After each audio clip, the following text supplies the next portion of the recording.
Hi, everyone, and welcome. So, today we are going to have a spoiler filled discussion for A Little Hatred by Joe Abercrombie.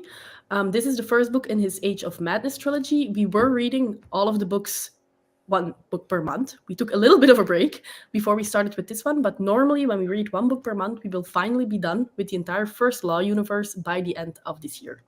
So today I am joined by Jose, who has been in the previous discussions as well. Of course, I have his channel linked down below.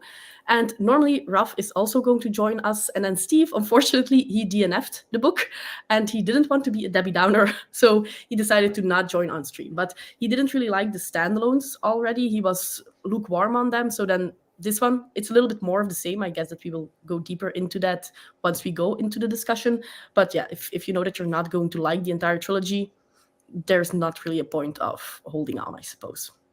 But yeah, so let's just start. It is spoiler filled, so be warned if you have not read the book yet and you do still want to.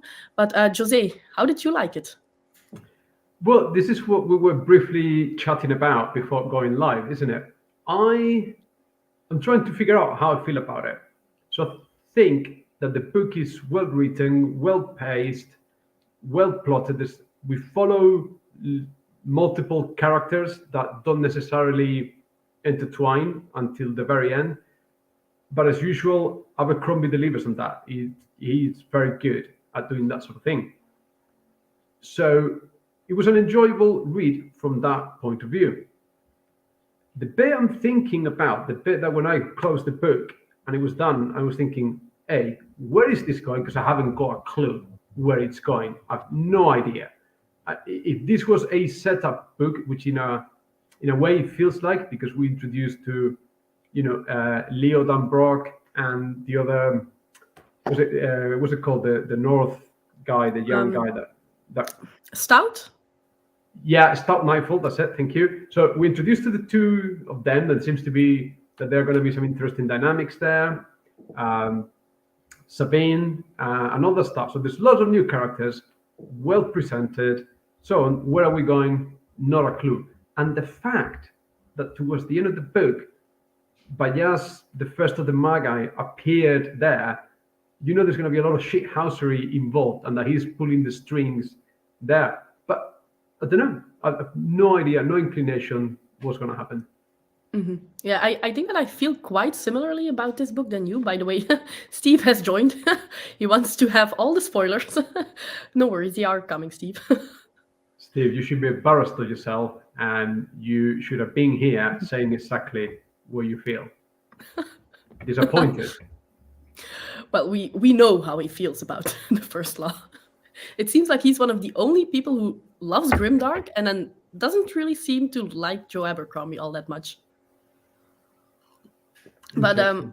yeah, I do feel a little bit the same as you. I must say that I didn't really know what to expect because I really enjoyed the original trilogy, but I wasn't loving it. It wasn't an all-time favorite. And then with the standalones, it went very up and down for me. It actually the exact opposite as you, where I disliked Best Served Cold, loved Red Country.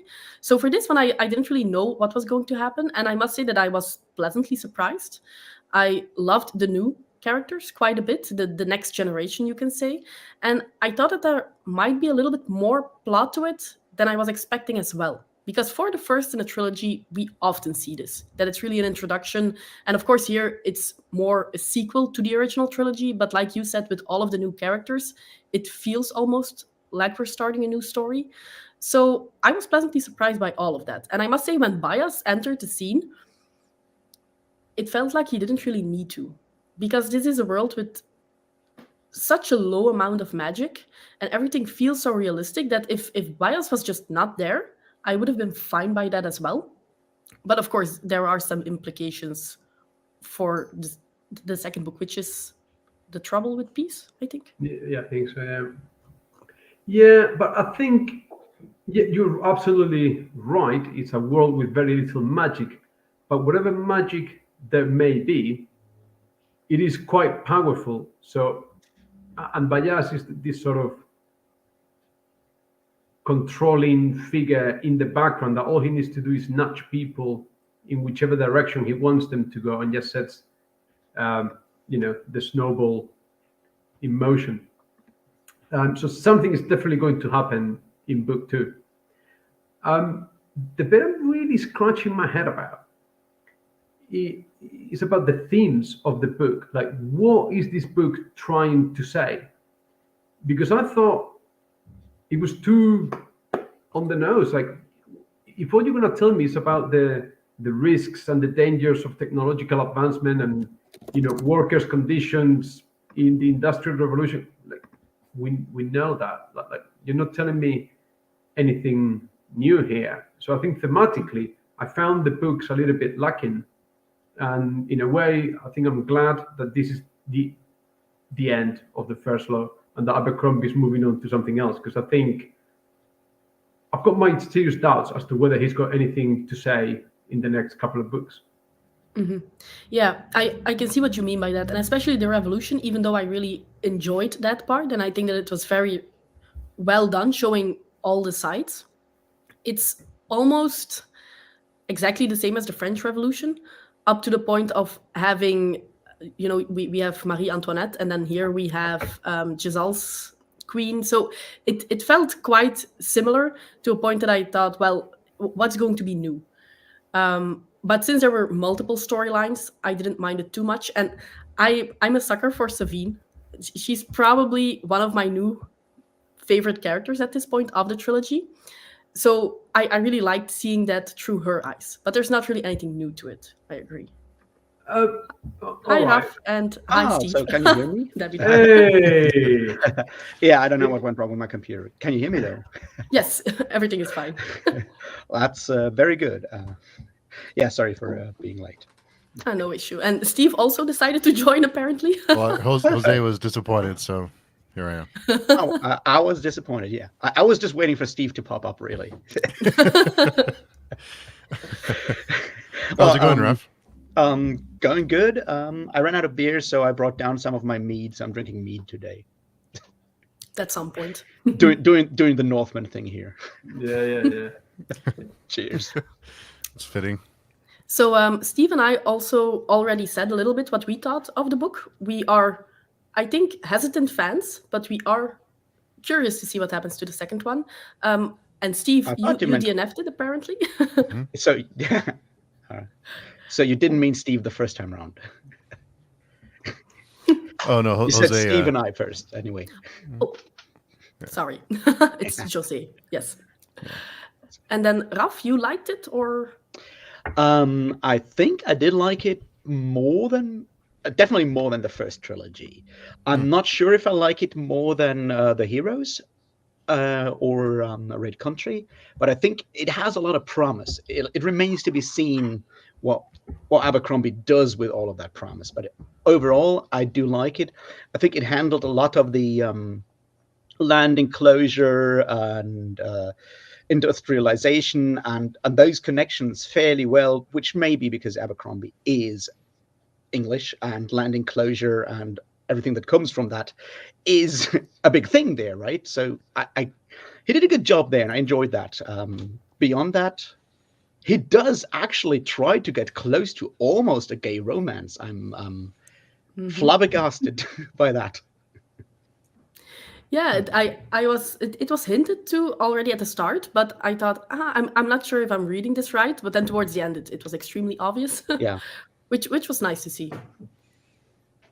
Yeah, I did really like that, and we'll see where that is going. So overall, I'm mostly happy with it. It does have some of the usual terrible problems that Abercrombie always has, but we're gonna go there later, I guess. And then, Steve, you weren't a fan. Was it just the same thing that you had a trouble with before, or what was the issue here? Yeah, I wonder if it would have been. Starting the book, I think I started to just all the characters felt the same. Like there was like a certain character mold that just gets used over and over again. And I would prefer that they just kind of wiped the slate and started with new characters that had no connection to the previous books, and just start with a whole new set of characters. And there's a lot of phrases that gets used over and over again that started to kind of notice, and I just didn't care. I just didn't care about the characters. I didn't care about the world. It just felt like more of the same, and it just didn't didn't. I mean, there are some funny parts, and the dialogue, while I think is fun, it's just there's too much of it, and it's just. But did you like the first trilogy, or because I don't know how much you've read of it? I think I enjoyed it. I think the first trilogy was good. I thought the last book was probably the best. But by the end of the last book, by the end of the third book, the character quirks that gets, he's sucking his teeth, and just the same phrases and things that they do at first was charming and fun, and then at the end it's like, okay, it's only interesting for so long. There's something, let's move on. I think that's just part of Abercrombie's style at this point, to have like every character has like one or two like catchphrases or things that he comes back to. That's just like how he does writing in general, I think. So yeah, if that doesn't work, then yeah, I think it's an Abercrombie thing in general. Yeah, and I can see why people enjoy it. It just wasn't my cup of tea. Yeah. I don't know, because just to pair that with a point that Julian was making before, I think for me the first trilogy was like, wow, it was so new. If you never read Grim Dark before, you read the first lot, it breaks all the molds. It's really like a new thing. And then Julian, you were talking about really liking the character of Sabine and all that stuff. I found I couldn't root for any of the characters. They're all really unlikable characters. And as a reader, if you cannot root for any of the characters, it's all fairly disgusting. And I don't know if, Steve, you felt that, like who are you really following in these books? Like, who do you really want to, because none of them are particularly nice. None of them are particularly honorable. None of them are role models of any kind. So I'm just following this bunch of degenerates doing degenerate things that, like, I don't want any of them to win because they're not very nice people. I usually don't need a character to root for. I don't really have to have a good character to follow to be engaged, but all the characters, they just feel the same. There's like a set of 5 or 6 different molds that just gets used over and over again, and they all felt the same to me. I couldn't connect to any of them, even though I don't have to like any of them. I just didn't care about any of them. Yeah, I see what you mean a little bit by that, because I think that I had the same issue when we were reading Best Served Cold, because that were completely new characters, and I felt like they were like washed out versions of characters of the original trilogy, but not done as nicely. But I think I don't mind it here that much, because they are the next generation. So seeing a little bit of Glokta in Savine, but she's not like an exact copy, and seeing the difference between Savine then and Orso, because they are siblings, but they've been raised completely different. I liked seeing that, like seeing a little bit of the old characters in their offspring. So I think that's maybe why I didn't mind it that much.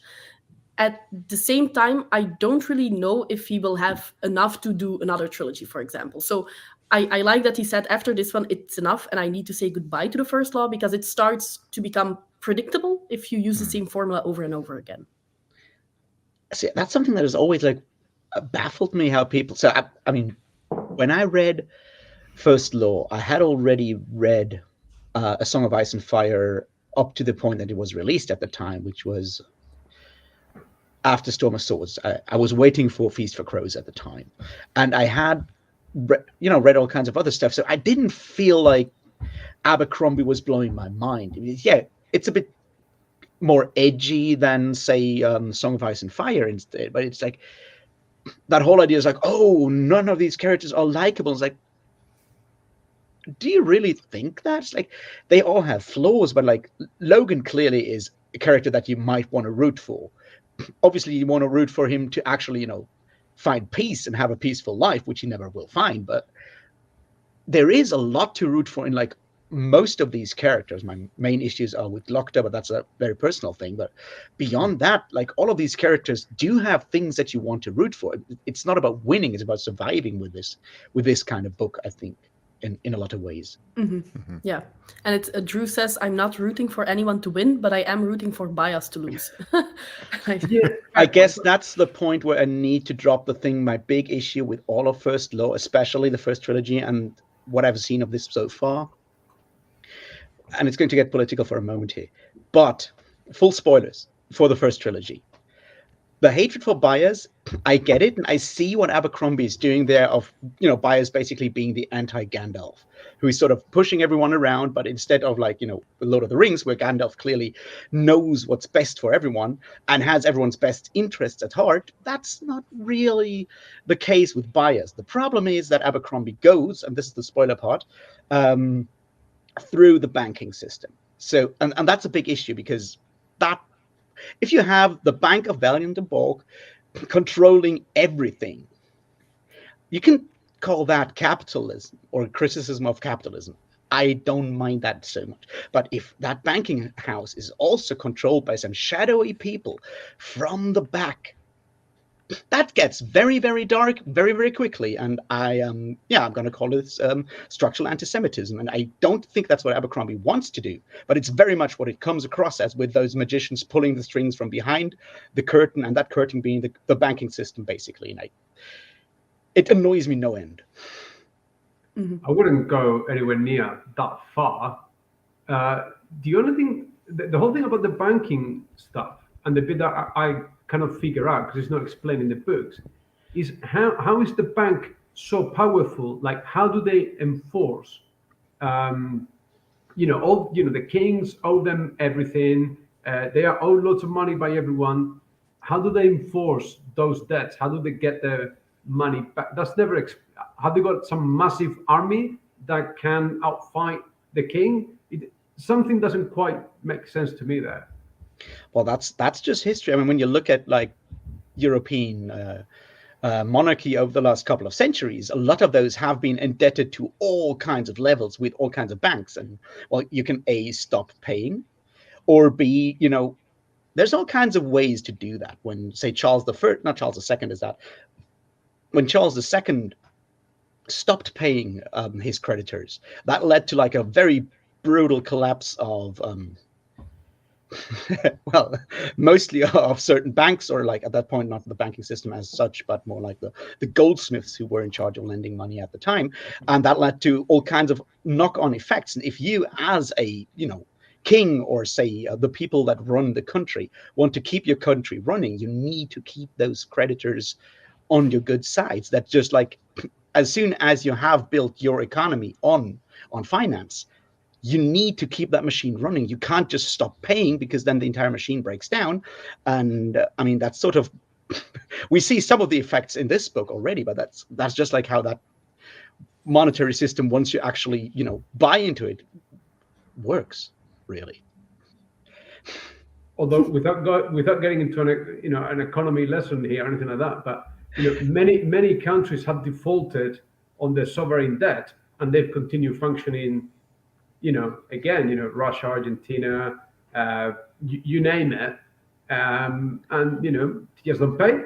And then when they come out to market with the next batch of 30-year bonds to finance whatever it is, people still buy them up. So yeah, but that's the point. We're not yet there. This is still a sort of post-feudal system. The idea of a country giving out bonds is something that actually happened as a result of that first, like, Charles II defaulting on his credits in like the late 17th century. That's exactly what happened afterwards, the idea of actually giving out bonds, because the bonds market actually starts around that time. And I don't want to go into that because I'm not an economist, nor, well, something of a bit of a historian sometimes, but that's exactly what is not yet there in the first law world. So he doesn't have that option.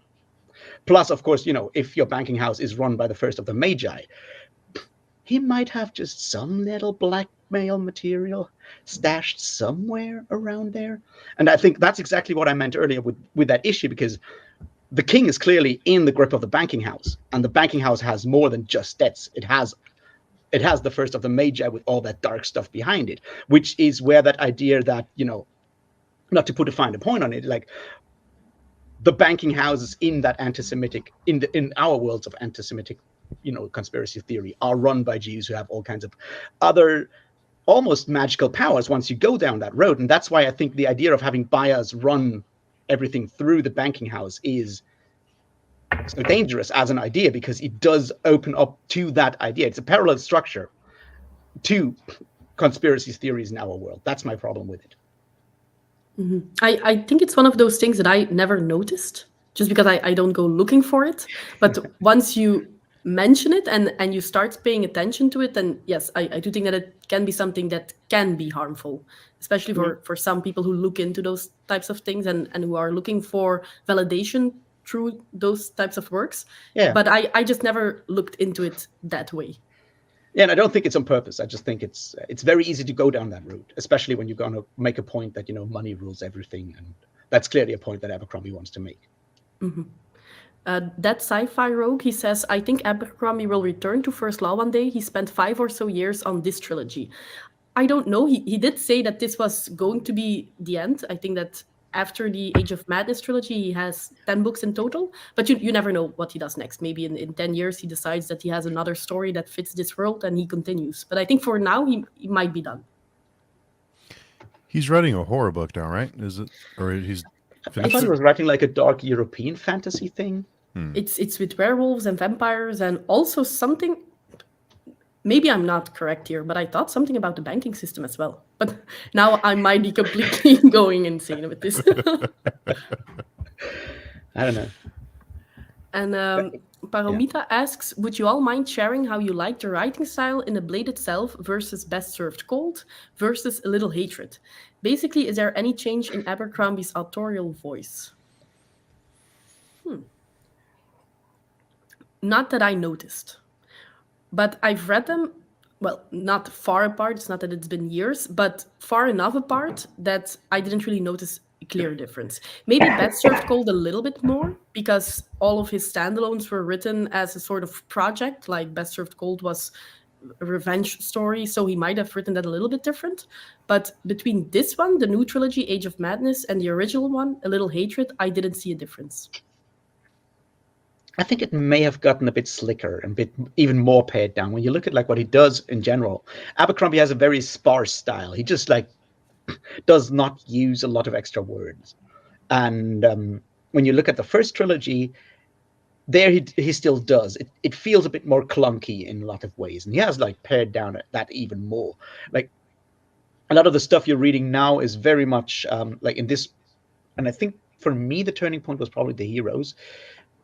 Is very much even more pared down. It's basically only thoughts and dialogue and just here and there, very few descriptive passages between thoughts and dialogue. And those thoughts obviously do some of the description parts, but he has pared it down even further. It's very, very lean in that regard. Steve? I think he's gotten a little bit smoother with his writing. I think it flows a little bit better, but overall, I think the style is pretty much the same. And it's this series. I think it's just what he's aiming for.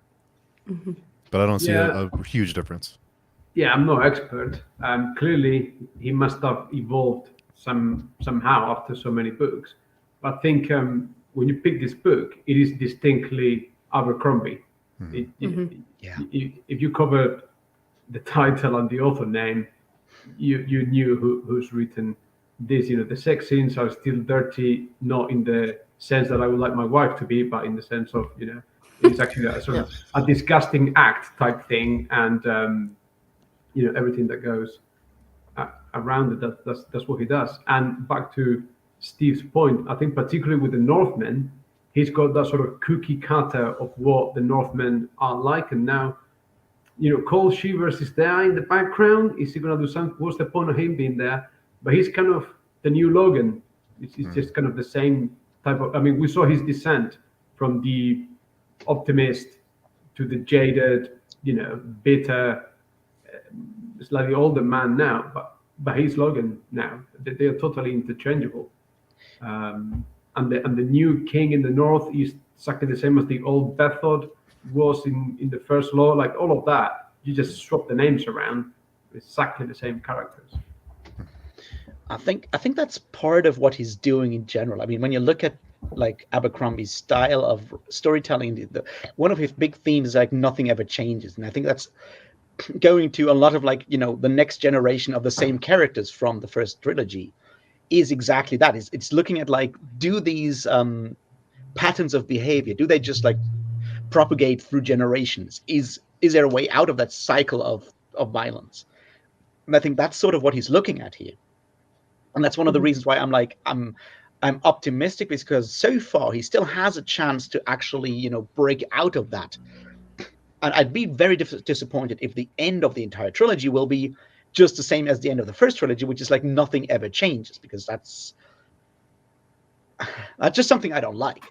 I don't know if it, has to change to the positive or whatever. I don't want like a happy ending or anything like that, but I feel like the idea that like cycles of violence just propagate, yeah, I get that. But the point is, like, every one of us has a bit of agency to actually change. And one of the things that made the first trilogy so powerful in a way was that people, like especially Logan, deep in their heart kind of believed that they could make a better world, and they got ground down by that. So that worked at the time.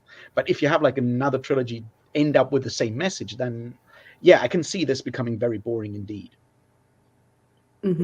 That's what I was saying before as well. Like here, he's not gonna give you the redemption arc, is it? He's not gonna. He doesn't do that with the characters. He's just gonna grind you down. He's gonna drag you through the mud, and he's gonna give you a false hope that cold shivers can change, or that the prince also can be a good king, but he's not gonna allow him. He's not gonna allow him to do that. He's just gonna. His past is gonna catch up to him. Bayas is going to do something. His past is going to be revealed, and I think there is redemption for these characters. I guess the question is like what you mean by redemption. If redemption is just to find a little inner peace, then up to a point, even then there are possibilities for that if you make your peace with yourself and the world. It just means that you have to give up your ideals, and that's something that I personally disagree with. But I can see what he's doing there, in a way. So that's just something I wanted to point out. Oh, by the way, his new series has something to do with the Pope. So not exactly the banking system, but well, it's going to be fun.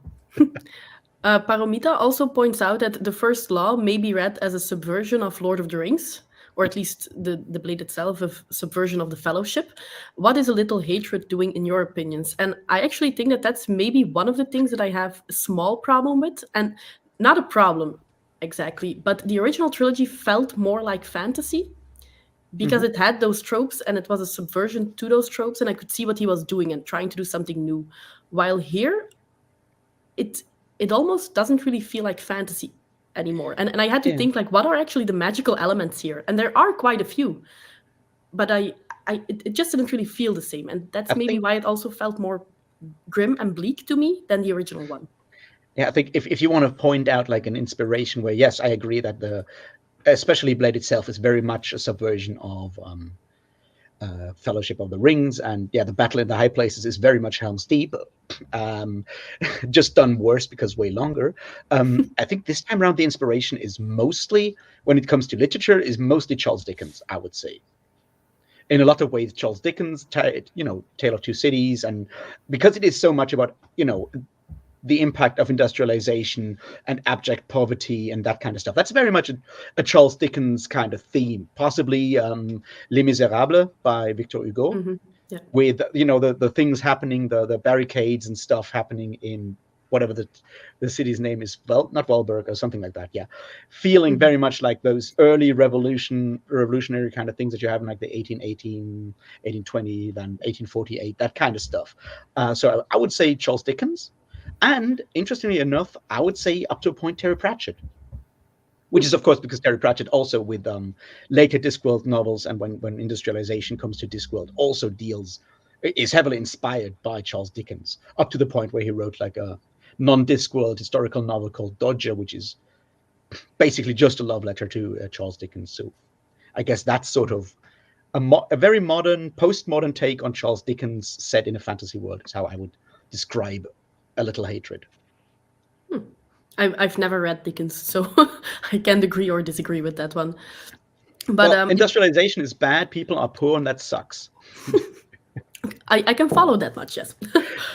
But I think that's maybe why it felt. Well, I know that you think grimdark doesn't exist.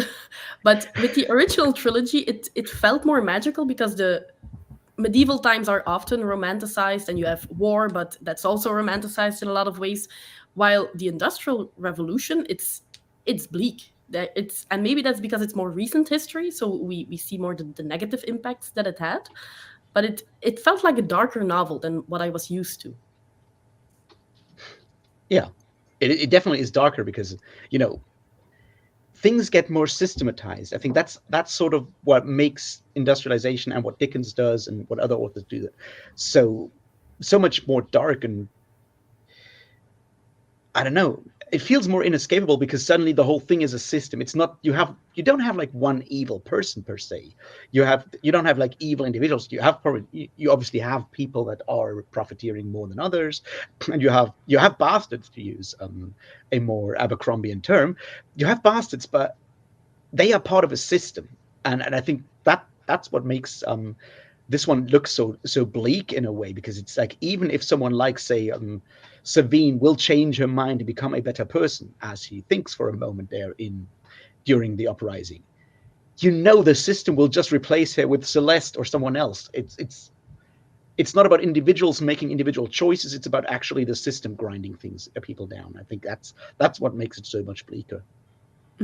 Yeah, and you can also see how when they're in that situation, when the revolt is happening and she's fearful for her own life, she makes a promise like, I'll do good. But then when she is in the city again, and when she is with all that luxury, it's easy to forget what's happening miles away, and to try to say, well, it's not me who makes those decisions in the mill itself. I'm just here giving the money, and if it wasn't me, it would be someone else. So it does feel like, why shouldn't I profit? It's going to happen anyway. And you Yeah. can see that she's not really going to change in the long run. No, of course not. But I think that's like a huge difference, because when you look at, like, say, the First Law trilogy, the first one, as subversion of Tolkien. Tolkien is in the epic mode. He writes epic fantasy built on mythology. And that stuff is very much about individuals having the power to change the world because they are mythic individuals. What Aragorn does matters. What Gandalf does matters. In A Little Hatred, that's no longer the case, because whatever one does, well, they'd just be replaced by another symbol for the system. I think that's the key there. Steve, I was actually wondering, what was the instance that you decided to throw in the towel? When did you DNF? I think it wasn't very far. 20 pages in.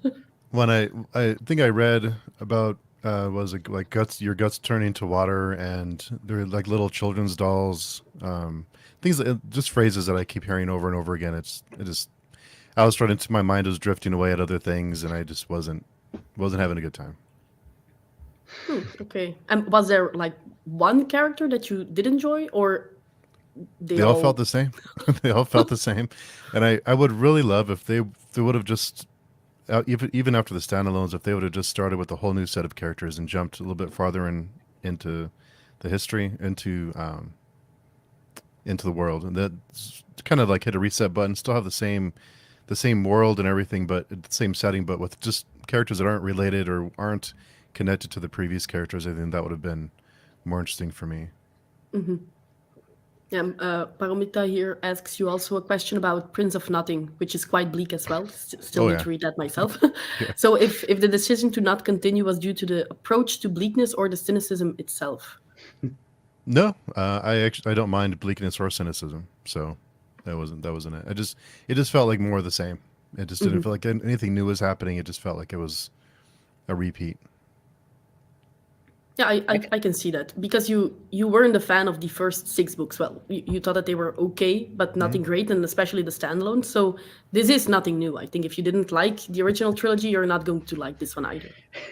I actually think the standalones are much better than the first trilogy. But I do see what you mean there. It is in its way, Abercrombie is very formulaic. I always say, like, the thing that George R. Martin did when he came to fantasy, or came back to fantasy in the early 90s, he took his experience from working in television, which is something you can see when you read a Game of Thrones, right? the way he structures chapters and stuff is very television based. And Abercrombie does the same, but with late 90s, early 2000s TV, which has a way more snappier dialogue. It's Joss Whedon plus The Sopranos, basically. That's his influence, and that's how he structures his books. But once you latch on to that like language, and by language I mean like how he structures dialogue, how he structures scenes and stuff like that, it feels very similar because it is basically the same kind of thing. And yes, having catchphrases is part of like how you do that TV stuff, and it makes sense because Abercrombie has a background in TV as well, so that makes sense. And he sometimes used that to build like irony, like the way with A Little Hatred, how he starts and basically ends the book in the same way, like word by word, a double check. Like the first bit, like when Rika wakes up in the first chapter, that's very close to the end when she wakes up at the like big reception scene on the square. That's exactly word for word the same thing, and he does that obviously as a stylistic choice. But I can see how that can get like super boring in a moment. But my gripes or my issues with the book are not so much stylistically, because I think I appreciate or I enjoy the style, is the story itself.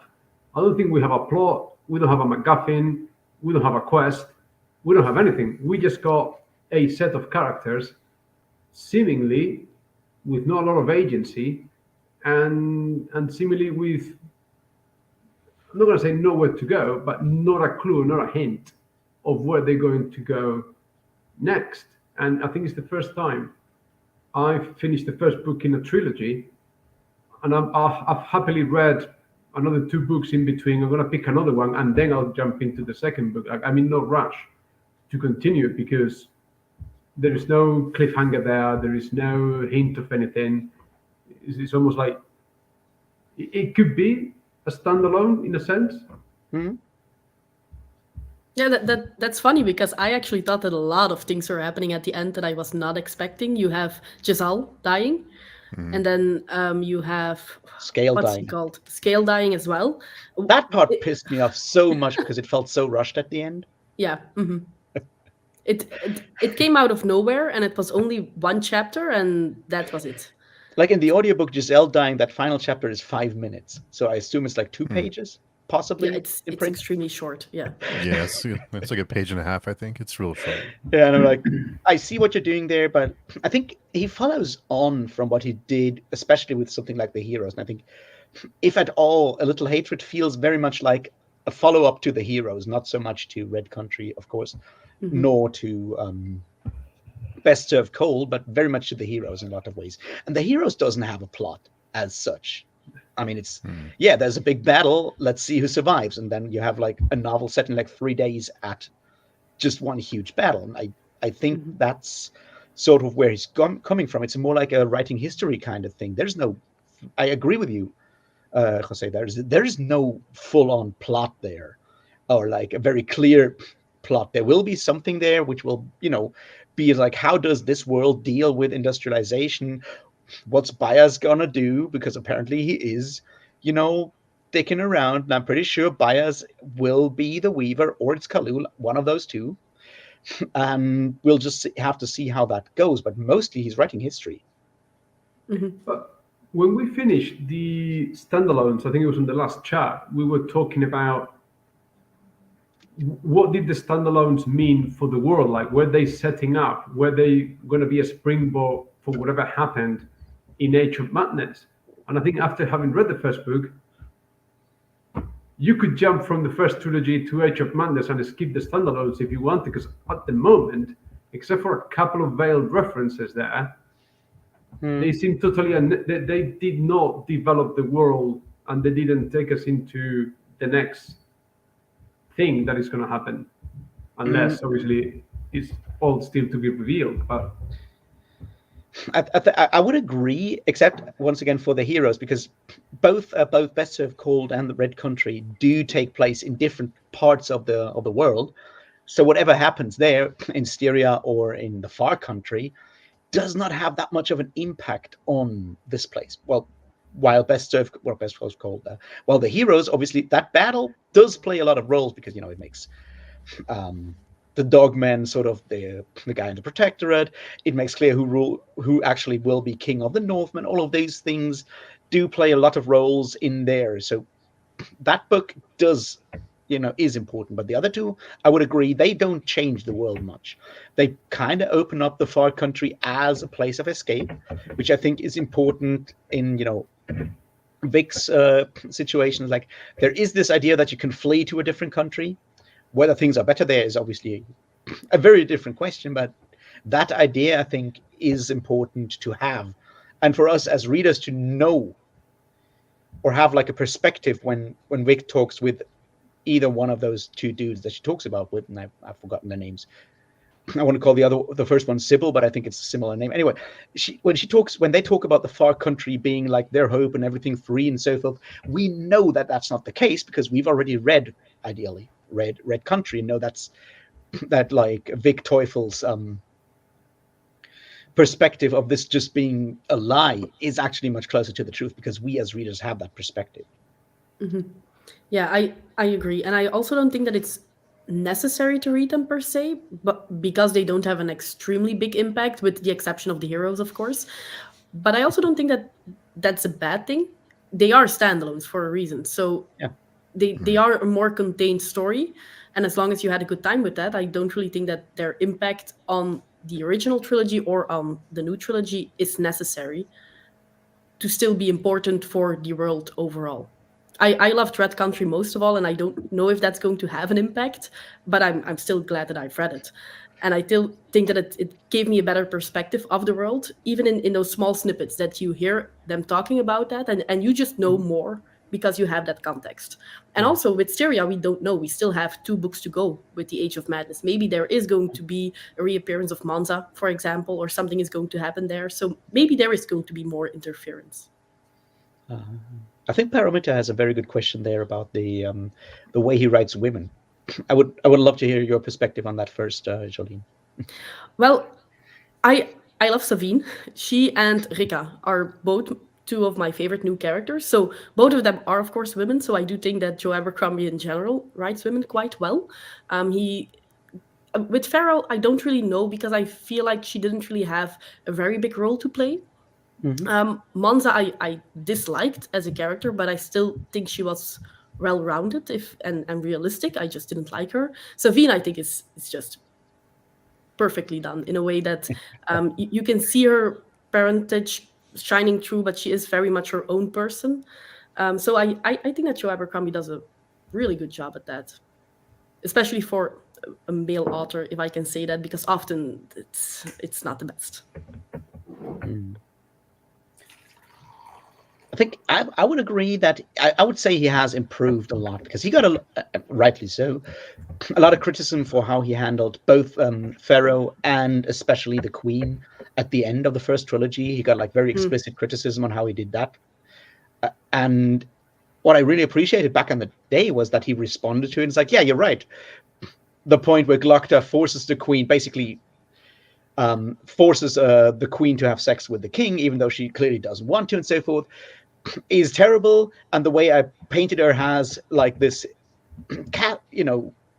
caricature of a lesbian was really bad, and I should have done this differently. And I think he does do a much more nuanced job this time around when no matter which person he portrays, even the Queen, which we only see through Orso's perspective. I think it feels almost like he's trying. He's actually trying. He's thinking harder about it. I'm not the judge whether he is actually succeeding or not, but it feels like he's making an effort. And I personally found Rika more interesting than Savine, but that's largely a matter of taste. I think both are done fairly well. And this might have been like the first time I've actually seen a female character having their period come up in a book, and that actually being it's it's not exactly something. And I know there's like that joke that like in fantasy no character ever shits. I know that part, but Abercrombie has always dealt with like bodily fluids happily, but to actually point out to that part and how that is a huge issue, I did enjoy not enjoy that. I did appreciate the fact that it actually came up. It's like, yeah, that's a thing. in a way. Yeah, I agree. And the queen, I actually forgot how that was portrayed in the original First Law. I Mm.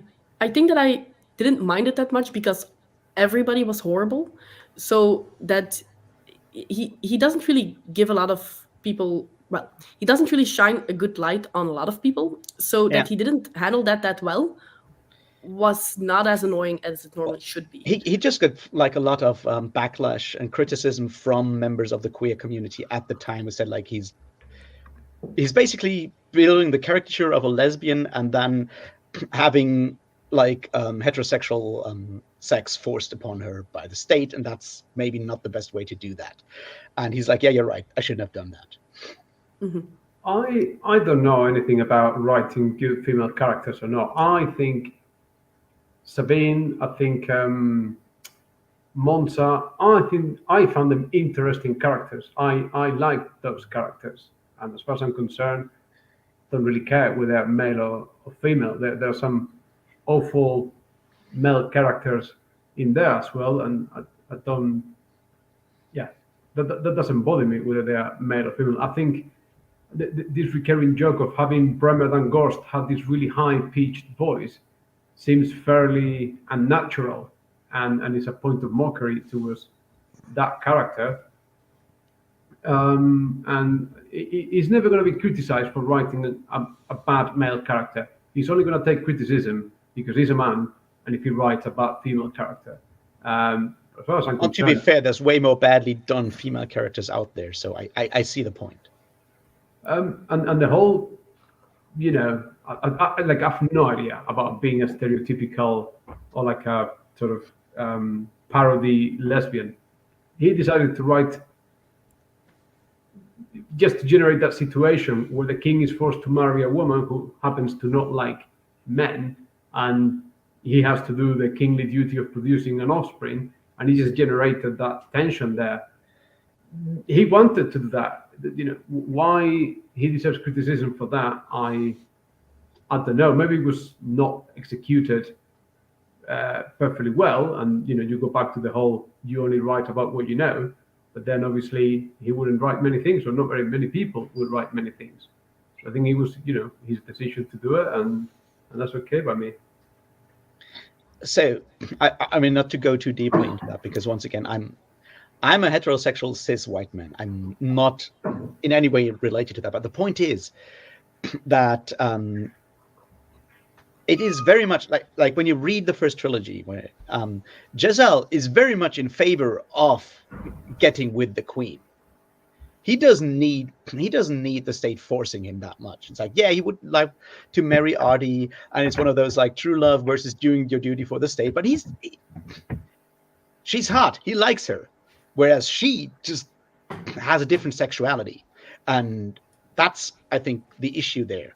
And she's portrayed as a stereotype of lesbians when she, as soon as the door closes, she just like, treats Giselle like shit and, slaps him and whatnot. She's very much portrayed as that man-hating lesbian, and that's a stereotype. But everyone treats Giselle like shit in the whole first trilogy, not just her. Everyone, fucking wizard. But yeah, everyone mocks him throughout the whole. Like the whole point of Giselle is that he gets to be king. When we've seen him from the beginning, everyone beats him in sword fights. He's a coward. He's this parody of Aragon that you said before. He's this anti-Aragon that gets to be king, and it's just a continuation of what a fool he is. I think it's more a take on him than on her.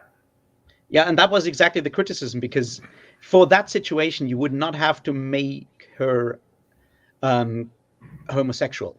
You know what I mean? She could just like hate the guy for being a wimp. And I think that's exactly the point. It's like, so why make her a man-hating lesbian? Because that's the point. It's like, hating Giselle for being Giselle is fine, but she hates him for being a man, and she would presumably have acted the same with any other male character in that world, and that's the assumption behind it. And the idea was not like to have that in there is not the problem, but the way it was portrayed, and that was mostly because she only got those 2 scenes basically. And I think he's making up for that for giving her some more nuance. She's still not a likable person, I think, and that was never the point. But you see, this time around, she's clearly, she has her own ideas. She clearly cares about things. She has a character that goes beyond being vain and hating men. Now it's vain and being, brought up in that system of caring for, the perpetuation of your lineage and stuff like that. But she's clearly a person with like slightly more nuance, and I think that's intentional, especially in particular as a response to that criticism.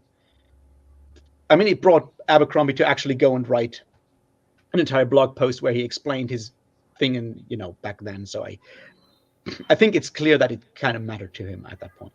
Okay, I actually didn't know that. And it was also one of those things that I didn't really pay attention to, other than that, just in general, I thought that it was. They made more light of the situation than of other horrible things. And it was more like, oh, poor Giselle, because he married a lesbian and he doesn't even know it. While it's actually much worse for her. And Exactly. I think that was more the situation, not just because she was a lesbian woman, but just in general, that she was forced to have sex with him. But it was almost said in a fun way, like Glocta was in on it, Bias was in on it, and Giselle didn't know. Oh, poor Giselle. And maybe I can see it from that point that, he could have spent a little bit more time on that. Yeah, and as I said, he acknowledged it back in the day. It's like, if I would go and rewrite it, I would do it differently. And I think that's important because, you can fuck up as a writer. You can fuck up as a reader. We're human. But when people that come from a specific group say like, hey, you did not portray us in any way that is realistic or whatever, that is possibly even harmful, then maybe listen. And I think he did that, and that's something that I appreciate a lot in general with him. Yeah. It said, I really enjoyed Savine and Rikke, and then Vic grew on me over time.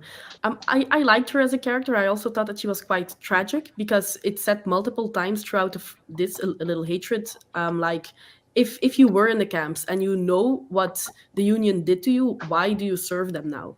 And she says, well, I was in the camps, how can I not serve them, knowing what I know? Yeah. And it's like a very hopeless situation. Like she feels like there is no other option for her. So I thought that she was a little bit tragic. Yeah. I think that's part of like, that systematic things. Like if you are, and it's something that's very easy to see in our world today, is like the pressures that our systems put on us, our economic pressures, all kinds of other pressures, make us do all kinds of things. And sometimes, being an opportunist and getting out of there is literally a question of staying alive. So of course, being in that situation, growing up in the camps, how could she work that job? It's like, how could she not? She wants to survive. And that survival instinct, that trumps a lot of morality. And I think that's sort of Abercrombie's point with her. It's like, as humans, if we have the choice between being moral and surviving, we'd probably pick surviving because of course.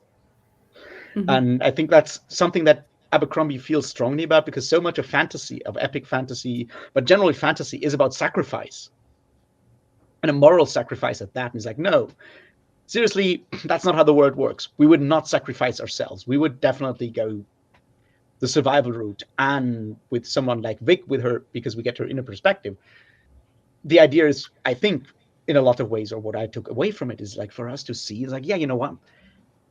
That is a valid choice. That's a good choice. Moral grandstanding in that situation does not work, because we have not been through that situation, and we have no way.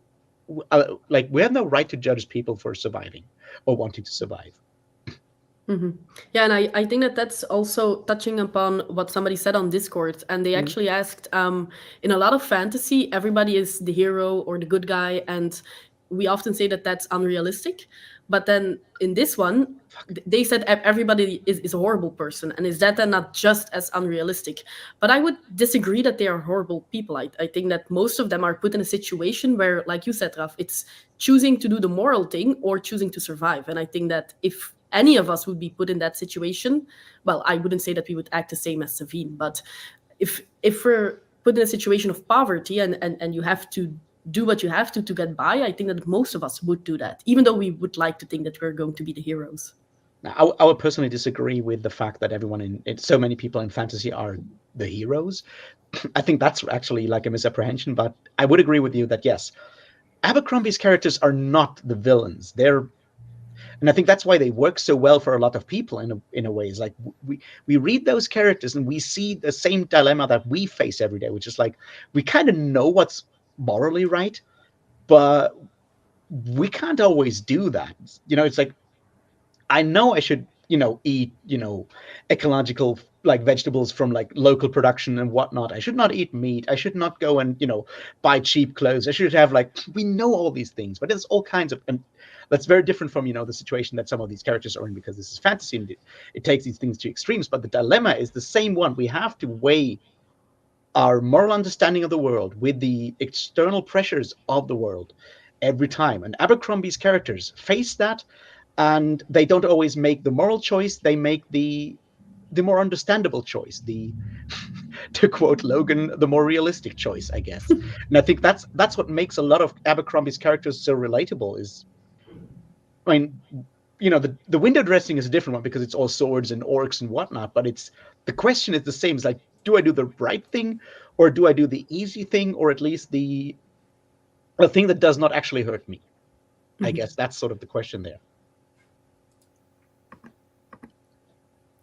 Paromita also has a question. Across all 7 books, and I think that all of us have read those first 7, which character did you detest the most?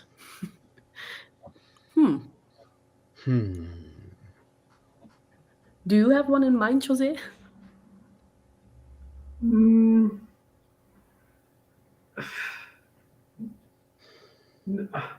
don't know if I actually actively hate any of the characters. No, but they're all flawed. They all do questionable moral things, but that doesn't necessarily make him detestable. I suppose the only one that would probably merit that might be Bias, is because he's the one that is the most self-serving and manipulating of other people, whereas I think the rest are just they all at least start like cold shivers. They try to be a good man and do the right thing, but the world beats them down.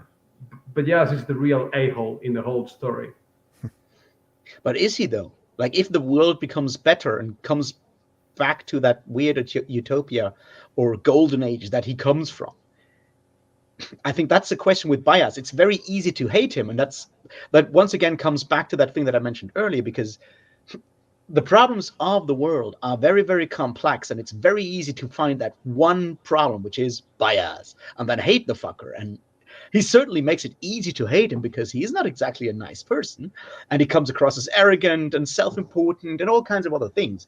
But if Bias' plan actually, turns the world back into brings the world back to a golden age, and at that point alleviates suffering and all these things, at what point was his path actually justified?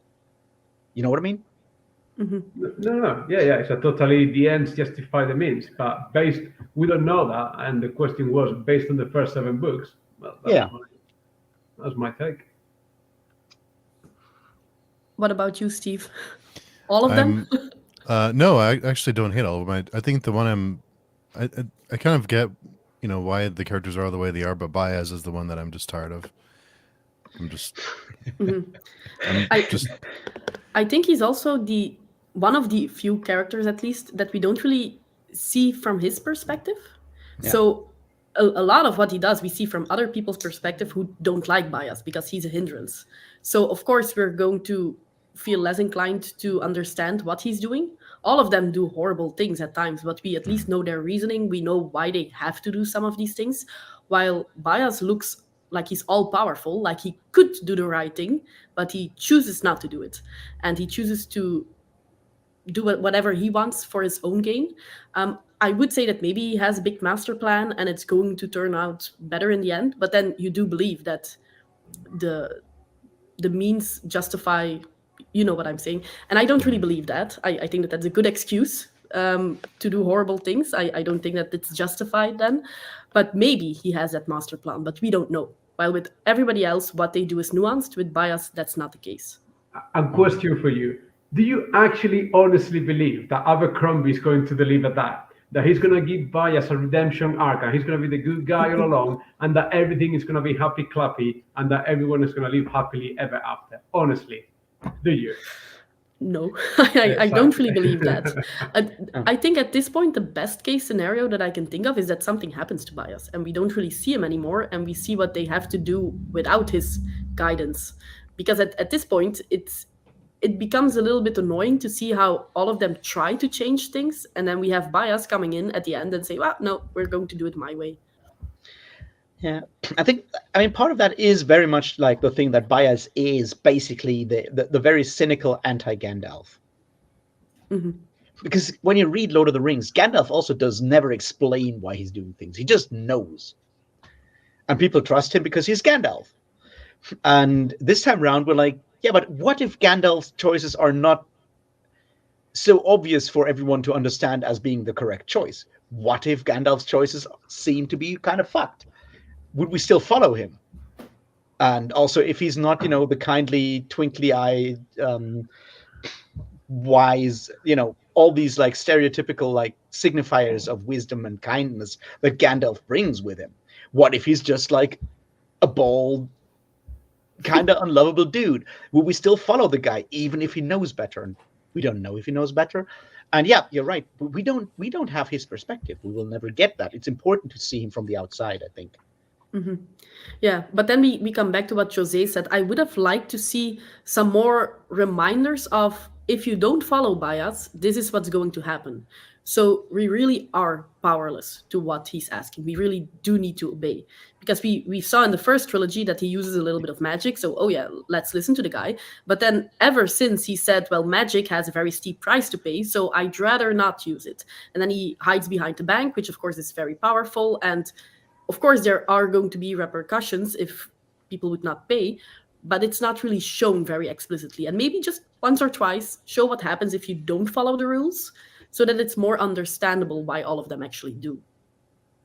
Yeah, that might be a good idea, and I'm sure we'll see more of it in the next two books. So far, I mean, he just shows up at the end, and that's it. So we don't know yet, but I'm sure he'll make his displeasure known sooner or later, because he doesn't come across as very pleased by anything at any point. It's true. Paramita now asks a very personal question. A personal preference question? Let me make that very clear. Do you like Abercrombie's dark humor? As a reader, in a little hatred. I don't.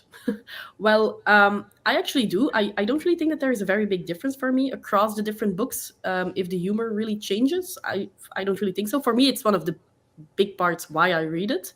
And here it's very important to say that I listen to the audiobook. And I think that that's a big part of my enjoyment because the narrator is amazing.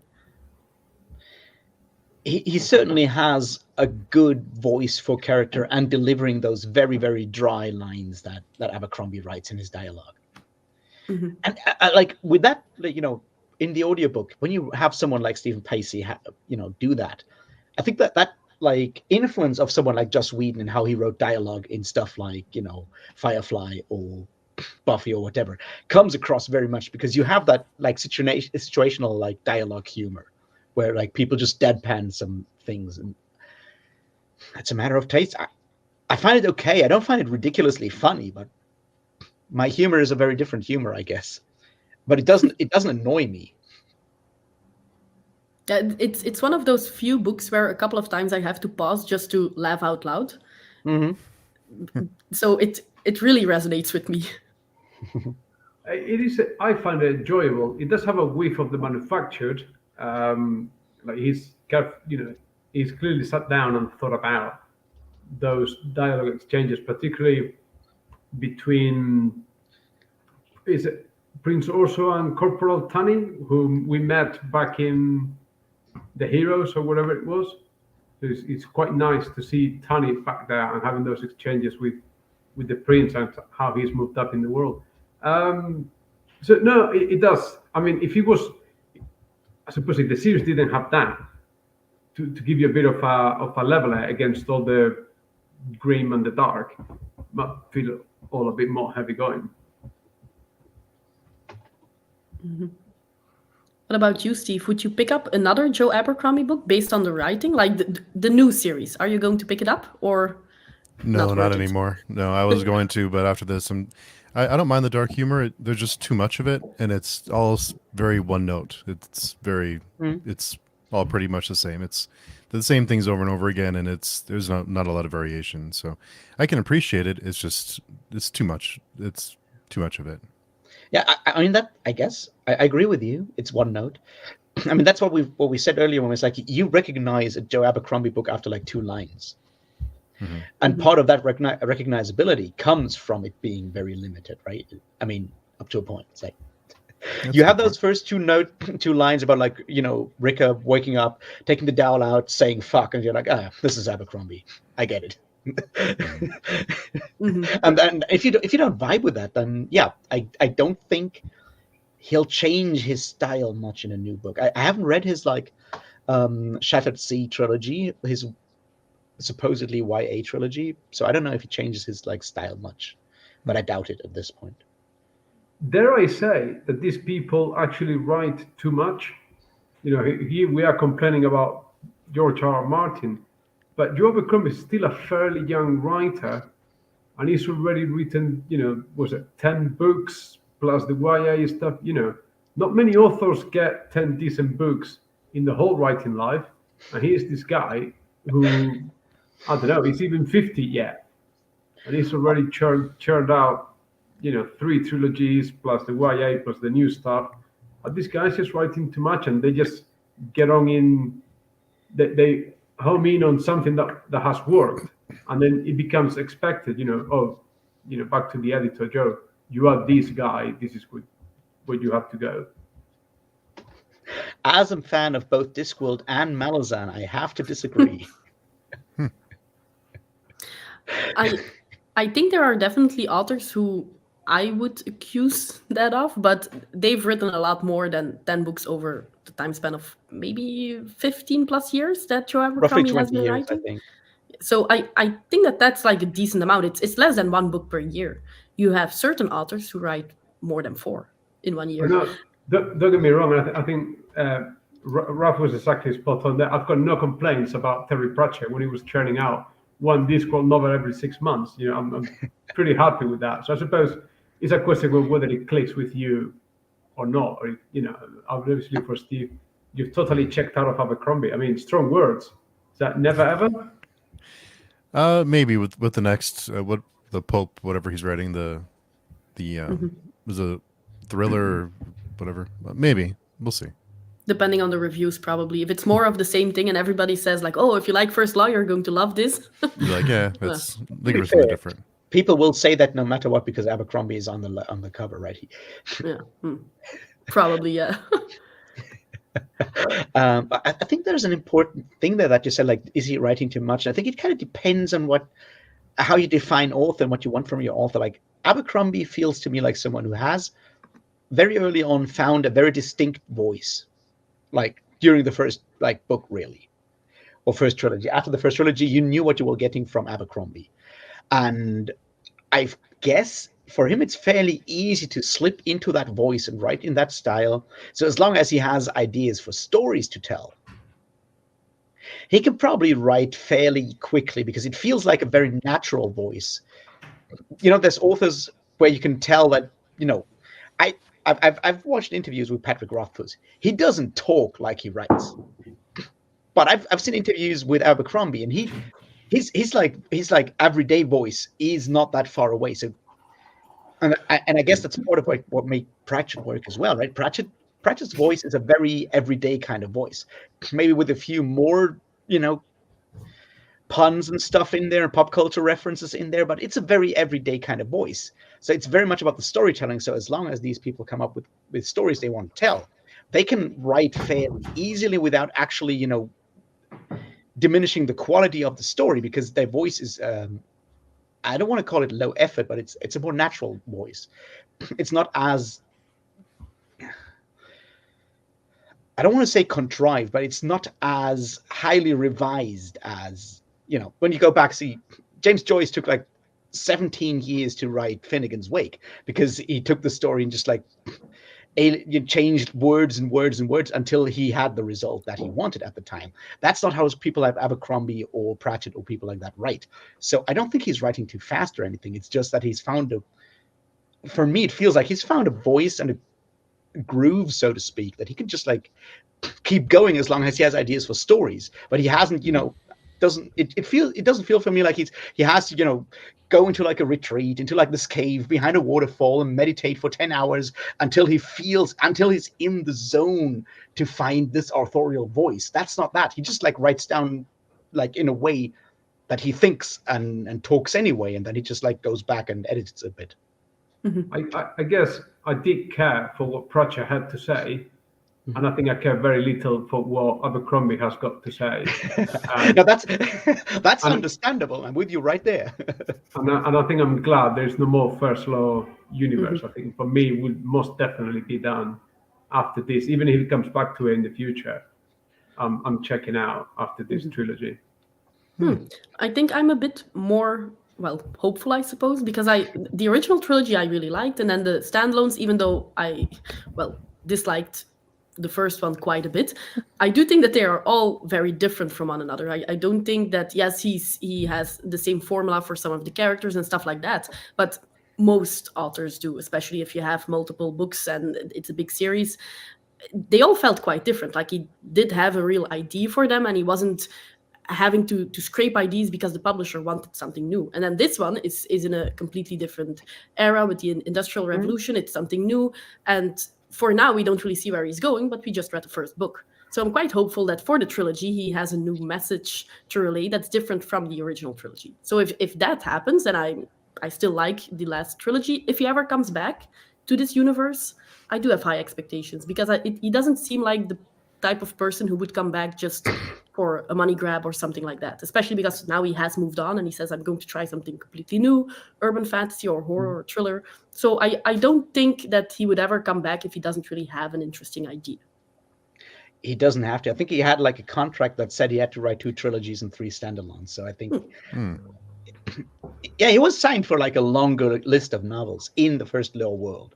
So there's that, but I'm still hopeful for this trilogy. It really depends on how he lands that, because if the message will be like workers actually, standing up for their rights, and then just ending in absolute chaos anyway, so we might as well continue as we are, then I'll be pissed, very much. But that's still completely open, because the grievances that those people had are very much, they're valid, they're legitimate. The question is what to do about it. And I think he's so far left this open, and I think that's my biggest concern with Abercrombie in general. Abercrombie is very good at not committing, in a way. There's authors where it's very clear for the reader to know where their heart is, right? You know how they wish the world would be. It's very simple. With like Tolkien, it's very clear. Even someone like Stephen Erickson, it's fairly clear what he thinks about and what his issues are. Abercrombie's like, see, the world is shit, and I'll make a bunch of jokes about it. And I'm like, yeah, but so where do you want to go from here? And he hasn't answered that yet. And I'm still like interested to find out if he will ever answer that, or if he'll just, if he's happy just like dancing on the graves of civilization. And don't get me wrong, there's a lot of parts of civilization that deserve being, having someone dance on their graves, but it feels very insincere so far. He'll always take the cop out of a bad joke instead of just actually making an actual statement, I think. And that's something what I'm worried about with this, because the whole industrialization thing rings even closer to home than anything that he did in the First Law trilogy.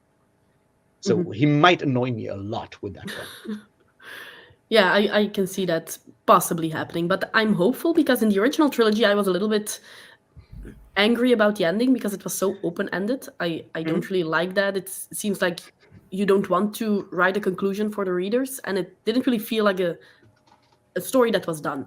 It was like it stopped in the middle. But then for the 3 standalones, I think that he improved on that. So now I just hope that he takes what he learned from the standalones, and brings it to this trilogy. he certainly has the potential to do that, and that's. I did enjoy this one more than I did the first trilogy. So I reread the first trilogy last year and found a lot of things that I was annoyed with. And one thing that I'm really happy with is the way he changed his portrayal of the South.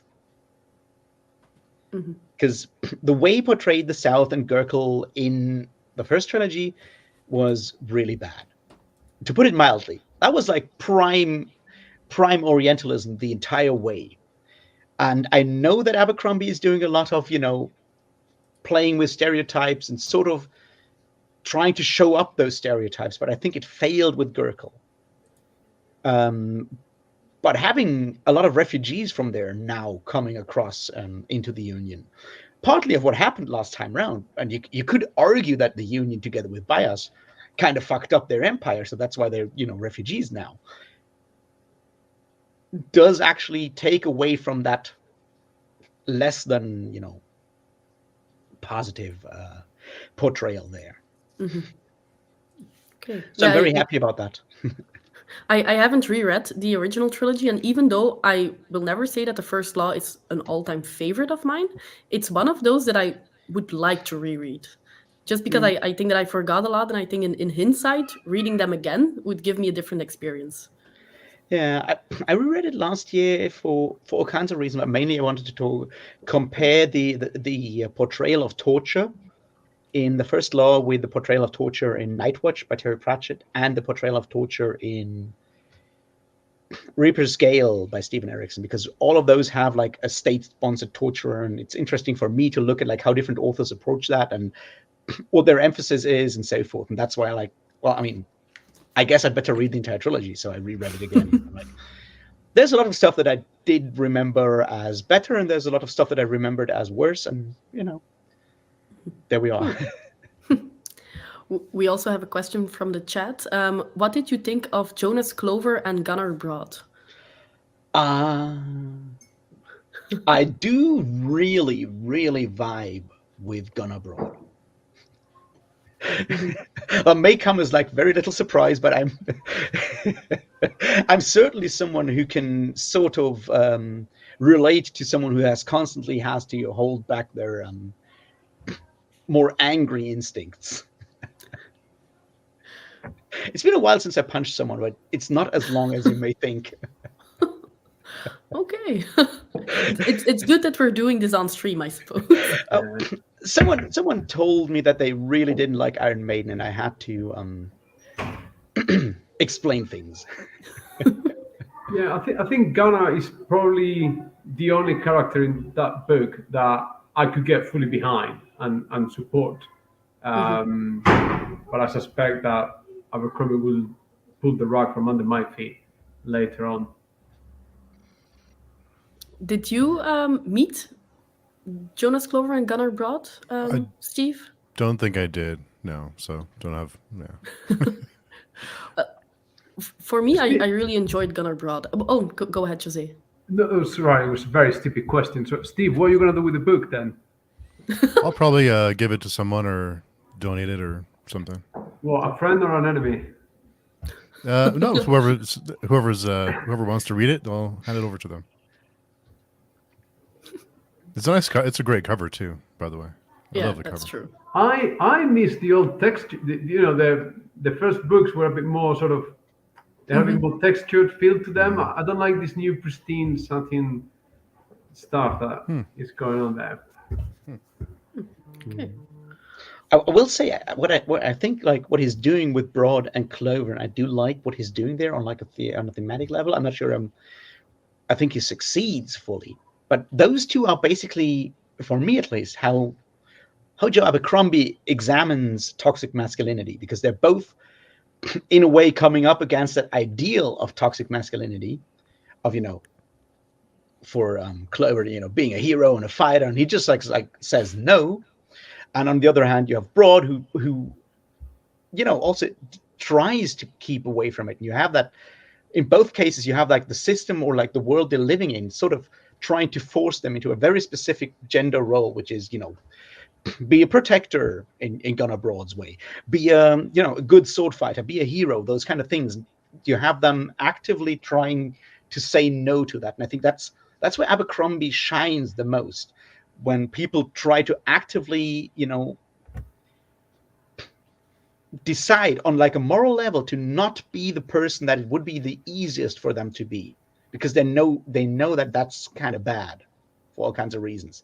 And that's sort of what you see all the way back with someone like Logan, who tries to be a good guy and then kind of falls back into all these kind of things. And you have a lot of that in there, that struggle between like that inner darker nature and the expectations from the outside, and trying to actually make your way through that. And I think it works really well with Gunnar Broad, and it works well with Clover as well, just from the other side, who's like, yeah, he's very open about defying those kind of things, and he takes that level of fleeing into ridicule in a way that is like often the only way if you want to escape criticism for who you are, or how you perform your gender, mostly gender in this case, but how you perform your identity.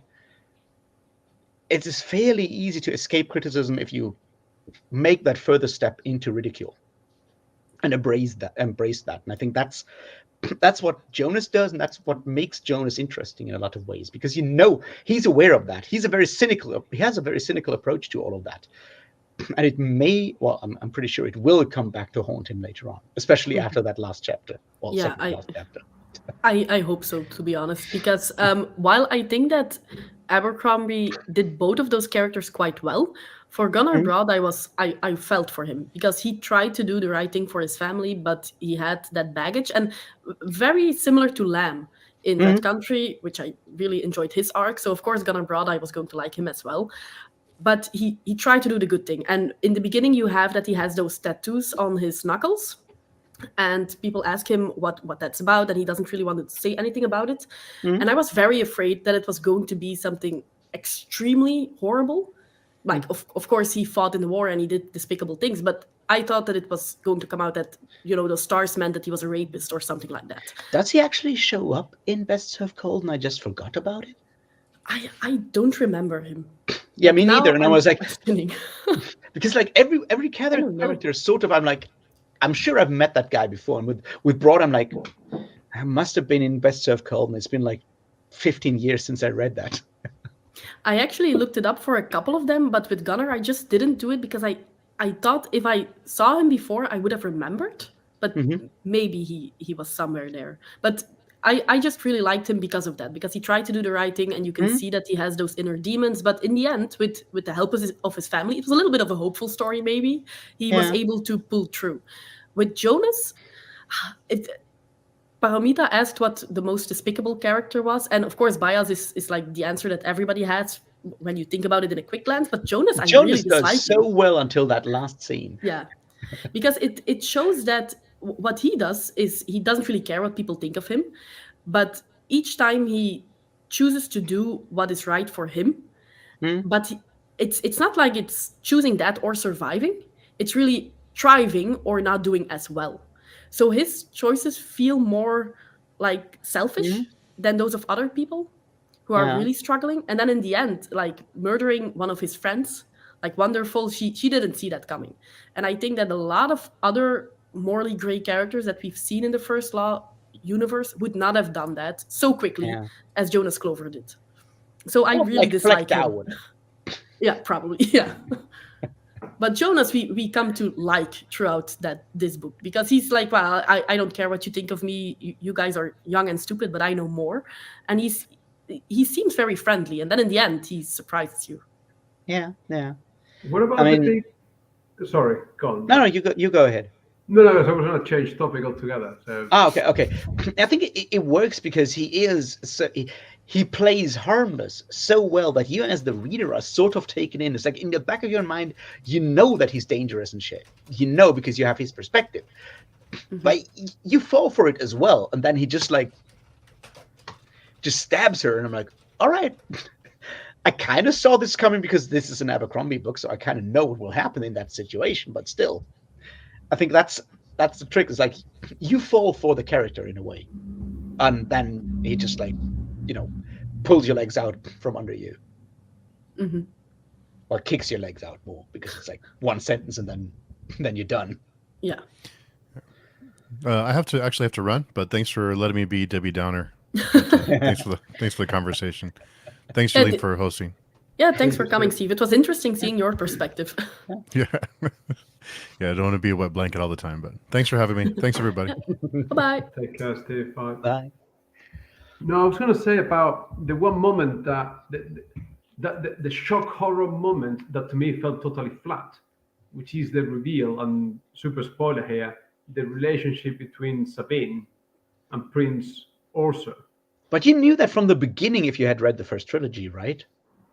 I totally forgotten that that they were the that she was pregnant from Mm. King Giselle. I have forgotten that.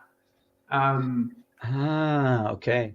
And then it's like, oh yeah, like once they mention it, it's like it sort of clicked because I read the first trilogy like 2 years ago, I think, or maybe Ah, okay. even a bit further back. But then it's like, all right, like yeah, fine, disgusting, but but nothing surprises me now because I'm always expecting the unexpected. So it's like, oh, okay, he's gone there. Okay, cool. Mhm. Let's move Mm. on. I wonder how much that is like a deliberate like dig at or reference to Game of Thrones. Mm. Yeah, my mind went there immediately. I do think, Jose, that it would feel different if you knew that from the start, because there were certain instances when Ardy was talking about the king made a certain decision, and then she said, "Well, no, actually, my father," meaning Glokta. But it's funny when you know that it's actually the king who is her father. So there were certain instances where it was almost joked about it, and you could see it happening. The actual reveal I found was a little bit, yeah, you could see it coming from a mile away. I was not expecting them to reveal that just now, because it Mm. felt a little bit like the same with they have a romance, and then it doesn't work out, but it's not really clear to both parties why. And that felt the same to me like Ardy and Giselle in the first trilogy. So it was Mm. like the rehatched formula once again, and I would have liked to see it differently. Maybe them getting married and not knowing anything that's happened, because half brothers. I don't know if half siblings in that world would be a major issue. But Nobody that would knows. Apparently, I yeah. should I suppose that would work better. So there's two ways, a couple of things you could do with it. I think to greater effect rather than the shock horror is that one, you let the reader know, but not the characters, and then you as the reader see them get more and more entangled, and how they're going to deal with that. Or the other interesting bit is tell us now, tell the characters now, and now we'll see how they deal with it. But to say the revelation for the end or for later on, I think that would have been the worst possible option for me out of the three. I think that now let's see them deal with it. I think it's a more interesting premise that keep them guessing. I don't know. Mhm. I found it okay. I think maybe I'm a literary masochist because it's like, yeah, you can see this a mile away.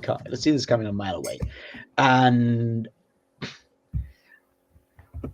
I I do like, if it's done well, these moments where you as the reader know from like ages ago, and then you have the whole thing crashing down in absolute slow motion, and you know what's wrong, and you can see how the characters react to something that you already knew about, and see working it out in in slow motion, basically. And I think he did that fairly well with that, especially since it's only her who knows, and Orso doesn't know, Mhm. and Orso is king now, so he can order people around. Mhm. So there's still potential there. Yeah, and I think that that was deliberately, like, one of the complaints that I did have is that the ending is, So it's, abrupt. yeah, it's too abrupt almost with everything that's happening. But I think Mhm. that the cliffhangers were intentional to skyrocket you into the second Yeah. book and to leave you hanging, and that's why I am quite curious to see what happens, because we Uh, have a new king in the Union, we have a new king in the North, we mhm. have that thing between Savine and Orso. between Leo and Rika. So there are I quite think a couple of things happening.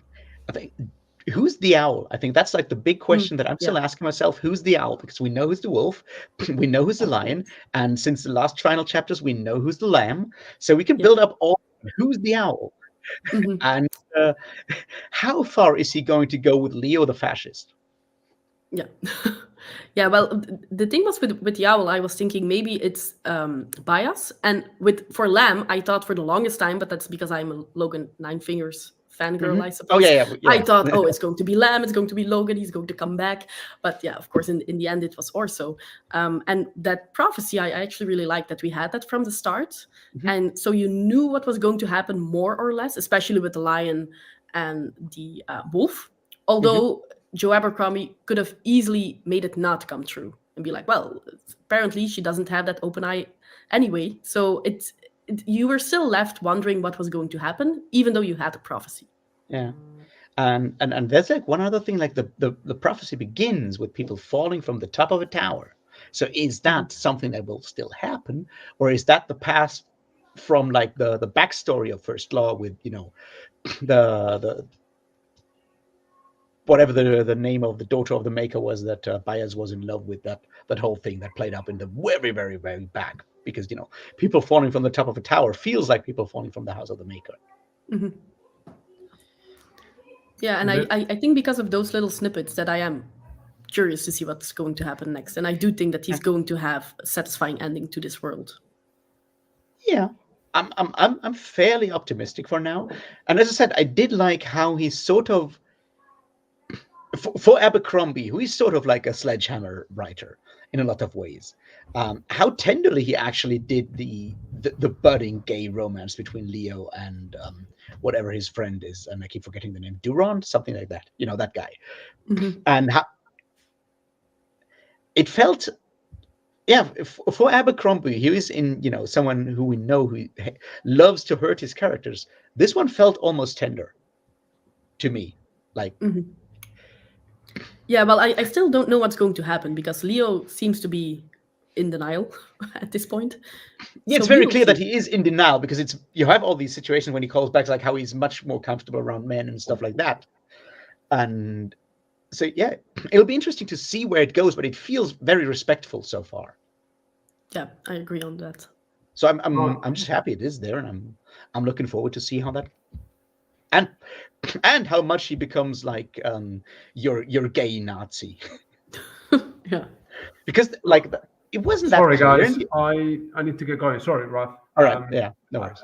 The kids are sort of running the grandparents ragged around, so I need to go and impose a little bit of authority. Anyway, sorry. Thank you so much, Jolene, and nice to talk to you, Ralph. So I'll see you, I suppose, in the next volume. Yeah. Cheers, Thanks for dropping by. Bye. Cheers guys. Thank you. Bye.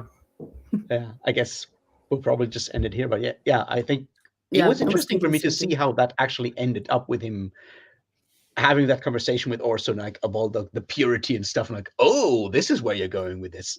Yes, exactly. When he was talking about, well, lots of brown faces here, and I was like, ooh, okay. He had a lot of prejudice, but it's definitely going to go down in the second or third book. I'm very positive for that. So yeah, I'm actually kind of excited to read the next two. Yeah, same. So I imagine that we will have you for the second and the third discussion as well. Sure. As far as I, you know, time and stuff. But yeah, sure. Okay, we have it on tape. Okay, so yeah, we have been talking for an hour and a half. Yeah. It was nice. I was actually glad to see that we all liked it, but we all still had some, I think, logical criticisms. Yeah, and I think that's the best way actually to read a book. It's like there's, apart from Winnie the Pooh, there is no perfect novel out there. And there's always something that I find to criticize, but that doesn't mean I don't enjoy a book, and I did enjoy that. I had fun. Okay, so thanks for sticking around and giving some really thoughtful insights. There's a lot of history that I don't know, so seeing that in perspective with this world is very interesting. And of course, thanks to the chat and everybody who's watching afterwards. And let's see you all again for The Trouble with Peace, I suppose. Yeah. Bye-bye. Cheers.